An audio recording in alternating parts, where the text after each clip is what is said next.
What is happening right now in Zamfara is something many people across the country are talking about quietly, but today we are bringing it out clearly so everyone can understand what families are facing. And as you are listening, please remember to like this video and subscribe so you don't miss any updates we share. Across different communities in Zamfara, people are paying very large amounts of money, running into millions of naira, just to stay safe and continue their normal daily life. These families are not paying because they want to. They are paying because armed groups are controlling movement around their villages. And without these payments, many communities fear that they won't be allowed to live peacefully. The situation has reached a point where some villages gather money from house to house, from farm to farm, selling what they have just to raise enough.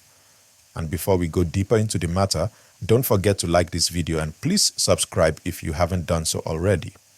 Imagine living in a place where every time harvest season is coming, people become afraid instead of joyful. Imagine a situation where a farmer who should be thinking about seeds, fertilizer, or market prices is instead thinking about how to raise money for a levy demanded by an armed group. Some people have had to sell animals they kept for years. Some have borrowed money. Others have even given up their only source of income, all because they are trying to buy peace. And while we talk about this, please tap the like button so more people can see what their fellow citizens are facing. These large payments are not small contributions. They are serious financial burdens. Some reports show entire communities paying tens of millions at once just to avoid attacks or disturbances. These payments are sometimes described as protection money, but the truth is that there is no true protection in this situation. Even after paying, people still live in fear, watching every movement, listening for any news that trouble might come again. As you continue listening, remember to like this video and subscribe to stay informed. Now, the real challenge here is that these communities feel they don't have many choices. They say security presence is not strong enough in some areas, or sometimes support arrives late. Because of this, people feel forced to create their own survival strategy. And that strategy, even though it hurts them deeply, becomes making these payments. If you are still with me, kindly like this video and subscribe for more updates. Some community leaders have even tried negotiating, not because they want to, but because they are trying to reduce harm.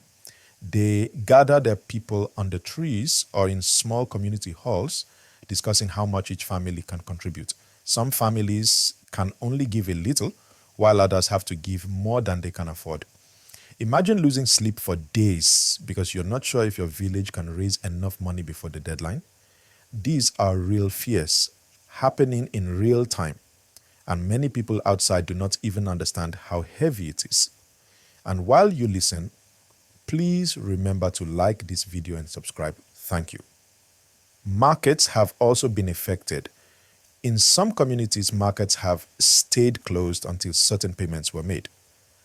Imagine an entire market, the heart of a town, silent for days. Traders stay at home, buyers have nowhere to go, and food supplies become unstable. And when a market finally opens after such a period, the entire environment feels tense because people do not know how long the peace will last. Don't forget to like this video and subscribe so you can always receive balanced and clear updates like this. Transport routes have been affected too. Drivers prefer to avoid certain roads unless they hear there is calm. Some transport unions even set their own rules to protect their members. A journey that should take 2 hours now takes 4 because drivers choose safer but longer routes. And while we discuss this, please tap the like button and subscribe for more. The sad truth is that these payments create a cycle that is very difficult to break. Each time money is paid, the groups demanding it feel more powerful. Communities, on the other hand, become weaker financially. People who used to save for their children's education or for new farming tools can no longer save. Instead, their entire income goes into staying safe for just a short period. And while you listen, kindly like this video and subscribe to support the channel. Some communities that could not meet the full payment have reported more pressure and rising fear. It becomes a heavy emotional burden. Parents worry about their children walking to school. Traders worry about returning home late. Even evening conversations around the village change. Instead of talking about celebrations or weddings, people talk about contributions, deadlines and warnings. And if you haven't liked this video, please do so now, and don't forget to subscribe too. Now, while all these are happening, government officials continue to make efforts. There are security operations, patrols, and deployments. And authorities have said repeatedly that they do not support any form of payment to criminals. But despite these efforts, many residents say they still feel exposed in some areas, and that the help they need does not always come fast enough. And while we talk about the efforts being made, please like this video and subscribe. Experts also explain that paying money to armed groups makes the situation more difficult in the long term. It gives these groups more resources and more influence, making it harder to completely restore peace. They say the real solution must be a combination of consistent security presence, better intelligence gathering, support for rural communities, and long-term economic growth. Please remember to like this video and subscribe for more of these deep and clear updates.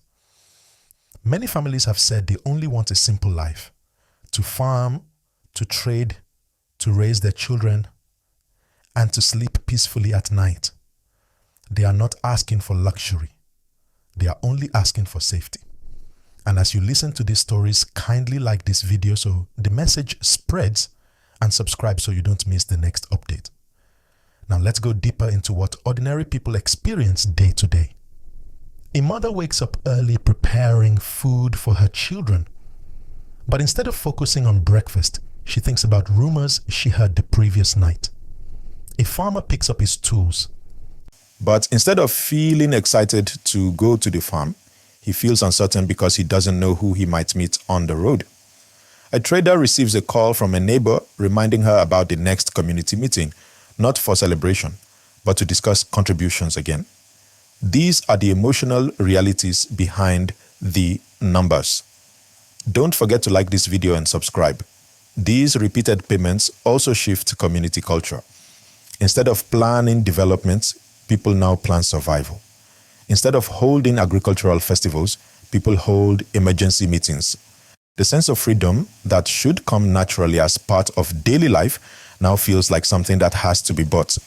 And while this is happening, please tap the like button and remember to subscribe.